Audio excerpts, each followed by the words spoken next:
Exercise 2.2 का question number 14 देखते हैं। क्वेश्चन नंबर 14 दिया है, Lakshmi is a cashier in a bank. She has currency notes of denominations ₹100, ₹50 and ₹10 respectively. The ratio of the numbers of these notes is 2:3:5. The total cash with Lakshmi is rupees 4 lakh. How many notes of each denomination does she have? Question थोड़ा सा बड़ा हो गया है, इसको मैं short में आपको समझाता हूँ। ठीक है, देखो एक लक्ष्मी है, वो बैंक में कैशियर है। कैशियर कौन होता है? जो आप जैसे बैंक में जाओगे, जो वहाँ पर नोट आपको देता है, पैसे देता है, लेन देन करता है, वो कैशियर होता है। तो लक्ष्मी एक बैंक कैशियर है और उसके पास कुछ नोट्स हैं। कौन कौन से नोट हैं? 100 के नोट है, 50 के नोट है और 10 के नोट है। ठीक है, 10 रुपये, 50 रुपये और 100 रुपये का नोट है उसके पास। अब ये जो नोट है वो उसको रेशियो में रिप्रेजेंट किया है क्वेश्चन में कि 100 रुपये वाला जो नोट होगा वो 2 के रेशियो में आएगा, 50 रुपीज़ वाला 3 के, और 10 रुपीज़ वाला जो नोट है वो 5 के रेशियो में। तो रेशियो को ऐसे ही दिया है 2:3:5, यानी कि 100 का नोट 2 के लिए, सॉरी 2 जो है 100 के नोट के लिए, 3 जो है 50 के नोट के लिए और 5 जो है 10 के नोट के लिए। अब उसके बाद क्वेश्चन में बताया है कि लक्ष्मी के पास टोटल कितना अमाउंट है। ठीक है, यहाँ पर आपको ध्यान देना है। अभी तक नोट के बारे में बता रहा था कि कौन सा नोट कितना है, रेशियो में बताया कि कौन सा नोट कितना है। अब यहाँ पर बोल रहा है उसके पास टोटल अमाउंट, टोटल मनी उसके पास कितना है? 4 लाख है। ठीक है, क्वेश्चन में बोल रहा है कि हमको ये फाइंड आउट करना है कि 100 का नोट, अगर उसके पास टोटल 4 लाख रुपीज़ है तो 100 का नोट उसमें कितना है, 50 का नोट कितना है और 10 का नोट कितना है। यानी कि हमको क्वांटिटी बताना है कि 100 का नोट कितने क्वांटिटी है। ठीक है, 50, 100, 200, 1000, 2000 कितना नोट है। अगर 4 लाख रुपीज़ के पास टोटल अमाउंट है तो 100 का कुछ नोट है, 50 का कुछ नोट है, 10 का कुछ नोट है, वो सब मिला के 4 लाख रुपए है। ठीक है, तो हमको ये कैलकुलेट करना है कि 100 का नोट कितना है, 50 का नोट कितना है और 10 का नोट कितना है। चलिए इसको व्हाइट बोर्ड में देखते हैं। तो ठीक है, इस क्वेश्चन को समझने के लिए और आसान तरीके से समझने के लिए एक छोटा सा एग्जाम्पल दे रहा हूँ, आप उसको ध्यान देना। ठीक है, ये सपोज एक नोट का बंडल है। ठीक है, इसमें बहुत सारे नोट हैं। ये बंडल है 100 रुपये का। ठीक है, इस बंडल में जितने भी नोट हैं वो 100 रुपये के हैं। इसी तरीके से दूसरा जो बंडल है ये 50 रुपये का हो गया। ठीक है, ये बंडल है नोट का।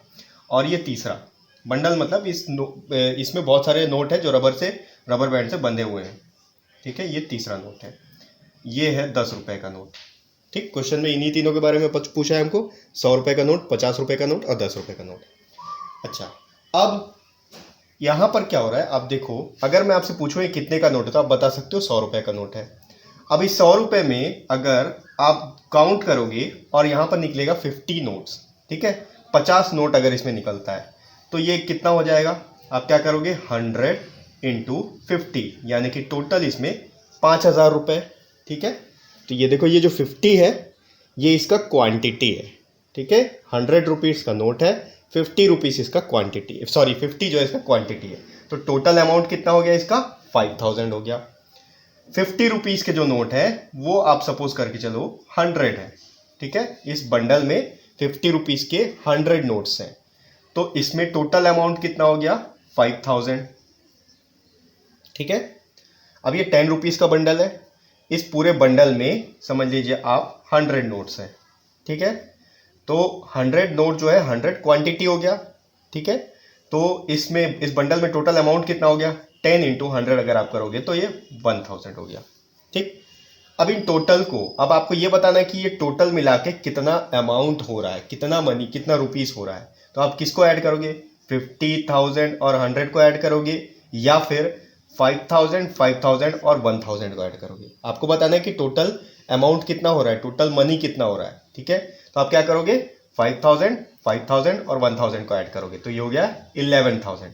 यानी कि इन तीनों में जितने भी नोट्स हैं उन सबको मिला के इतना रुपए हो रहा है।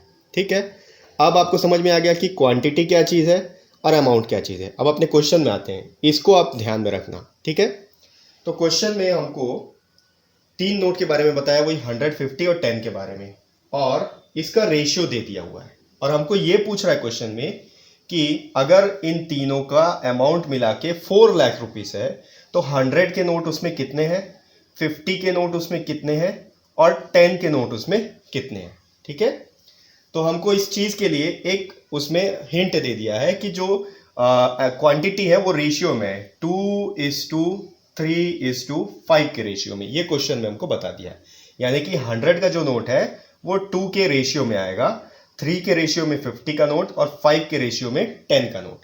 तो हम अज्यूम करेंगे, क्वेश्चन में ये पूछा है कि क्वांटिटी कितना है, तो याद रखो ये जो 2 है ना ये क्वांटिटी में आएगा। इसको कैसे अज्यूम करेंगे, let number of 100 rupees notes. ठीक है, 100 रुपीज का नोट कितना होगा, 2x होगा, 2 इंटू एक्स या 2x ले लेते हैं क्योंकि रेशियो तो 2:3:5 में दिया हुआ है। और उसके बाद अपन लेंगे and number of 50 rupees notes. 50 रुपए का कितना नोट है, 3x, इसका रेशियो दिया हुआ है। और 10 रुपीज का notes, number of 10 rupees notes, 10 रुपए का कितना नोट होगा, 5x होगा। ठीक है, तो ये जो x है जब 2 के साथ मिलेगा मल्टीप्लाई होगा तब हमको पता चल जाएगा कि 100 रुपीज का नोट कितना है। 3 जो है अगर x के साथ मल्टीप्लाई होगा तो हमको पता चलेगा 50 रुपीज का नोट कितना है। और 5 अगर x के साथ मल्टीप्लाई होगा तो हमको पता चलेगा कि 10 रुपीज का नोट कितना है। ठीक है, अब क्वेश्चन में बोल रहा है कि ये तीनों का जो टोटल अमाउंट है वो मिला के होता है ₹4 लाख। अब आपको ध्यान देना है यहीं पर, आपको क्वेश्चन में बोल रहा है टोटल अमाउंट, टोटल मनी जो हम यहाँ फाइंड किए थे 11,000 रुपए, वो कैसे आया था, इन दोनों का मल्टीप्लीकेशन करके, यानी कि नंबर ऑफ नोट्स, ठीक है, जितने भी नोट है और उसको मल्टीप्लाई करेंगे जितने रुपए का नोट है। तो यहाँ पर नंबर ऑफ नोट्स तो ये है और कितने कितने रुपए का है, 100 रुपए, 50 रुपए और 10 रुपए।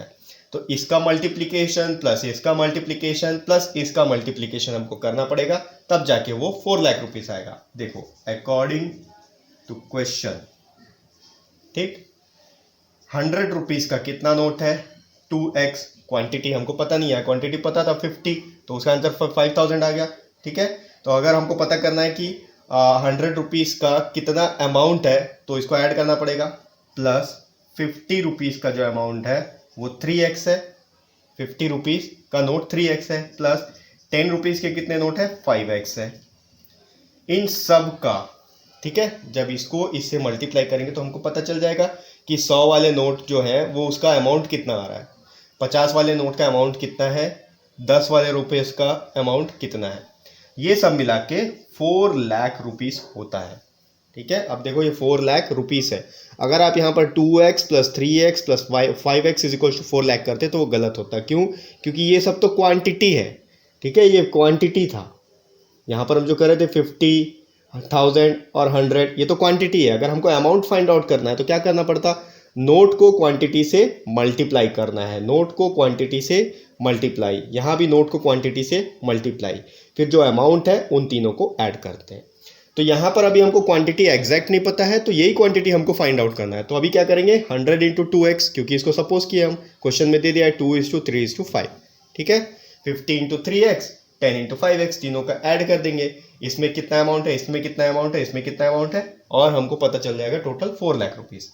अब x का वैल्यू है फाइंड आउट करते हैं, तो ये हो जाएगा, देखो 200x प्लस 50 इंटू 3 हो गया 150x प्लस 10 इंटू 5 हो गया 50x इज इक्वल्स टू, अब यहाँ देखो 100 के साथ x नहीं है, 2 के साथ x है, तो दोनों का मल्टीप्लिकेशन क्यों हो रहा है, देखो यहाँ पर कोफिशिएंट है, ये कोफिशिएंट का मल्टीप्लिकेशन हो सकता है। अगर प्लस या माइनस होता तो ये प्लस या माइनस नहीं हो सकता। ठीक है, ये आ गया 4 लाख। ठीक, अब ऐड कर लेते हैं, 200 प्लस 150 हो गया 350, क्योंकि तीनों का वेरिएबल सेम है, ऐड कर सकते हैं। तो 200 प्लस 150 हो गया 350, 350 प्लस 50 हो गया 400x is equals to 4 lakh.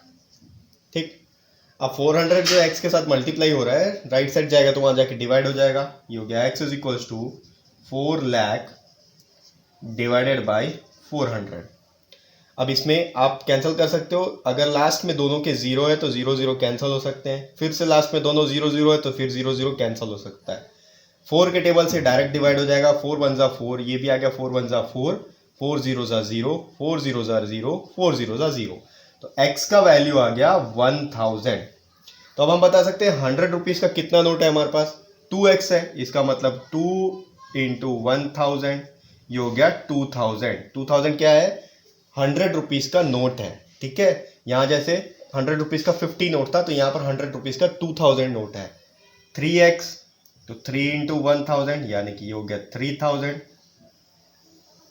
ठीक। और ये 5x यानी कि 5 इंटू 1000, ये हो गया 5000। अब हमको ये पता चल गया, क्वेश्चन में यही पूछा है 100 रुपीज के कितने नोट है, 50 रुपीज के कितने नोट है, 10 रुपीज के कितने नोट है, ठीक है। अब इन तीनों को ऐड करोगे तो आपका 4 लाख तो आएगा नहीं, लेकिन अगर 100 को 2000 से मल्टीप्लाई कर दो, 50 को 3000 से मल्टीप्लाई कर दो और 10 को 5000 से मल्टीप्लाई कर दो, तो आपको क्या पता चलेगा कि 100 रुपीज़ का टोटल अमाउंट कितना है। यहाँ तो 5000, ये तो 50 था, तो यहाँ पर मल्टीप्लाई करोगे तो ज़्यादा आएगा। 50 रुपीज़ का टोटल अमाउंट कितना हो रहा है और 10 रुपीज़ का टोटल अमाउंट कितना हो रहा है, उन तीनों को जब आप ऐड कर दोगे तो 4 लाख आएगा, ठीक है। अब समझ में आ गया आपको एक्चुअली क्वेश्चन में क्या पूछ रहा था। तो ये हो गया एक्सरसाइज 2.2 का 14th क्वेश्चन।